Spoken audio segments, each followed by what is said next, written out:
ദൈവനാമത്തിന് മഹത്വമുണ്ടാകട്ടെ. ഇന്നത്തെ ചിന്താവിഷയം യെശയ്യാപ്രവാചകൻ്റെ പുസ്തകം 9-ാം അധ്യായം 6-ാം വാക്യം. നമുക്ക് ഒരു ശിശു ജനിച്ചിരിക്കുന്നു, നമുക്ക് ഒരു മകൻ നൽകപ്പെട്ടിരിക്കുന്നു, ആധിപത്യം അവൻ്റെ തോളിൽ ഇരിക്കും. അവൻ അത്ഭുതമന്ത്രി, വീരനാം ദൈവം, നിത്യപിതാവ്, സമാധാന പ്രഭു എന്ന പേർ വിളിക്കപ്പെടും.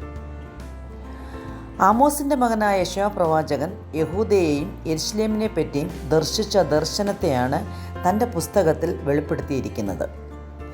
ഇസ്രായേൽ ജനം ദൈവത്തെ മറന്ന് ജീവിച്ചിരുന്ന കാലയളവിൽ ദൈവം തൻ്റെ ജനത്തെ പാപ സ്വഭാവങ്ങളിൽ നിന്നും ദൈവത്തിൻ്റെ വചനവും കൽപ്പനയും ഒന്നും അനുസരിക്കാതെ ജീവിക്കുന്ന ആ ജനത്തെ യഹോവയെ ഉപേക്ഷിച്ച് ഇസ്രായേലിൻ്റെ പരിശുദ്ധാത്മാവിനെ നിരസിച്ച് പുറകോട്ട് മാറി മറയുന്ന ആ അനുഭവത്തെ തെറ്റിപ്പോകുന്ന ജനത്തോടുള്ള യഹോവയുടെ അരുളപ്പാടും മുന്നറിയിപ്പും പ്രവാചകന്മാർ മൂലം അറിയിക്കുന്നത് പ്രവചന പുസ്തകങ്ങളിൽ എല്ലാം നാം കാണപ്പെടുന്നു. സ്വന്തം മക്കൾ അകന്നു പോകുന്നതിൽ ഹൃദയം നൊമ്പരപ്പെടുന്ന പിതാവിൻ്റെ അനുകമ്പയും വാത്സല്യവും ദൈവത്തിനുള്ളതുകൊണ്ടാണ് മടങ്ങി വരുന്നതിനും ചേർത്ത് പിടിക്കുന്നതിനും ദൈവം ആഗ്രഹിക്കുന്നത്. വഴി തെറ്റുമ്പോഴും ദിശ മാറി സഞ്ചരിക്കുമ്പോഴും ദൈവം തൻ്റെ സ്നേഹം കൊണ്ട് ജനത്തെ തിരുത്താൻ ശ്രമിക്കുന്നു. കാരുണ്യം കാണിക്കുന്ന ദൈവം, ആരും ശിക്ഷിക്കപ്പെടരുത് എന്ന് ആഗ്രഹിക്കുന്ന ദൈവം, തൻ്റെ മക്കളെ ദൈവം ശിക്ഷിക്കുന്നത് സന്തോഷത്തോടെയല്ല, പിന്നെയോ അവരുടെ തിരിച്ചുവരവിനും തിരുത്തപ്പെടലിനും തിരിഹിതമനുസരിച്ച് ജീവിക്കാനും ആണ് ദൈവം ആഗ്രഹിക്കുന്നത്. നമ്മുടെ വ്യക്തിപരമായ ജീവിതങ്ങളിലും ശിക്ഷകൾ തരുന്നത് നമ്മുടെ നല്ലതിന് വേണ്ടിയാണ് എന്ന് നാം മനസ്സിലാക്കണം. ഒരിക്കലും പിഴവ് പറ്റില്ല എന്നല്ല, എന്നാൽ വീഴ്ചകൾ വരുമ്പോൾ അനുതപിച്ച് നിരന്തരം പ്രാർത്ഥനയിൽ കൂടി അത് നിരപ്പാക്കുവാൻ നാം ശ്രമിക്കണം. നമ്മുടെ ആത്മീയ ജീവിതത്തിന് അത് അത്യാവശ്യമാണ്. ഇസ്രായേൽ ജനം അന്ധകാരത്തിൽ ജീവിച്ചിരുന്ന കാലയളവിൽ ഇരുട്ടിൽ നിന്നും ജനം വലിയൊരു വെളിച്ചം കണ്ടു. അന്ധതയുള്ള ദേശത്ത് പാർത്തവരുടെ മേൽ പ്രകാശം ശോഭിച്ചു.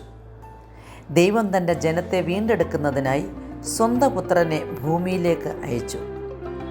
ദൈവം തൻ്റെ മകനെ നമുക്കായി നൽകി. ആ പുത്രൻ്റെ സവിശേഷതകൾ ഈ 9-ാം അധ്യായത്തിൻ്റെ 6-ാം വാക്യത്തിൽ നാം കാണുന്നുണ്ട്. എല്ലാത്തിൻ്റെയും ആധിപത്യം അവൻ്റെ മേൽ ആയിരിക്കും. അത്ഭുതങ്ങളും അടയാളങ്ങളും ചെയ്ത് തൻ്റെ ജനത്തെ വീണ്ടെടുക്കും. വീര്യപ്രവൃത്തികൾ ചെയ്യും. നിത്യജീവൻ നൽകുന്ന പിതാവ് ആയിരിക്കും. സമാധാനം സൃഷ്ടിക്കുന്ന സമാധാന പ്രഭു. അവൻ്റെ രാജ്യത്വത്തിൽ സത്യവും നീതിയും ഉണ്ടായിരിക്കും. ദൈവം താൻ എങ്ങനെയുള്ളവൻ ആകുന്നു എന്ന് തൻ്റെ പുത്രൻ്റെ ആളത്വത്തിൽ കൂടി നമുക്ക് വെളിപ്പെടുത്തിയിരിക്കുന്നു എന്നുള്ളതാണ് ക്രിസ്തുമസിൻ്റെ സദ്വർത്തമാനം. അവൻ തൻ്റെ സ്വർഗീയ രാജ്യത്വമെല്ലാം വെടിഞ്ഞ് ഒരു സാധാരണ കന്യകയിൽ ജാതനാകുന്നതിന് വേണ്ടി ഈ ലോകത്തിലേക്ക് വന്നു. ദൈവത്തിൻ്റെ സകല ഗുണങ്ങളും ധർമ്മലക്ഷണങ്ങളും ബേത്ലഹേമിലെ പുൽത്തൊട്ടിലിൽ മറിയയുടെ സംരക്ഷണത്തിൽ കിടന്നിരുന്ന ആ ശിശുവിൽ ഉണ്ടായിരുന്നു. അവൻ അദൃശ്യനായ ദൈവത്തിൻ്റെ പ്രതിമയും സർവസൃഷ്ടിയുടെ ആദ്യജാതനും സകലത്തിലും ആധാരമായവനും ആയിരുന്നു. യേശുവിൻ്റെ ജനനത്തെ കൊണ്ടാടുവാൻ നാം ഒരുങ്ങുന്ന ഈ ദിവസങ്ങളിൽ അവൻ യഥാർത്ഥത്തിൽ ആരാകുന്നു എന്ന് നമുക്ക് ഓർക്കാം.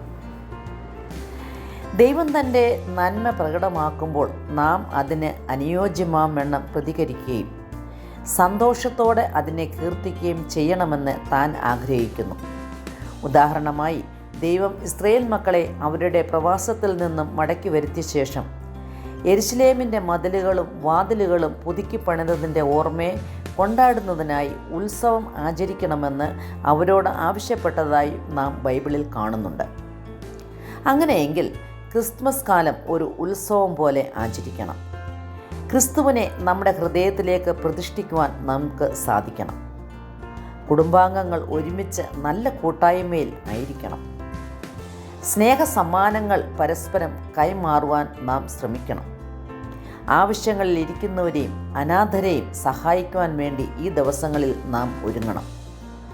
നാം യേശുവിനെ യഥാർത്ഥമായി സ്നേഹിക്കുന്നുവെങ്കിൽ അവൻ നമ്മുടെ ആഘോഷ പരിപാടിയിൽ ഒക്കെയും അനുഗ്രഹിക്കും.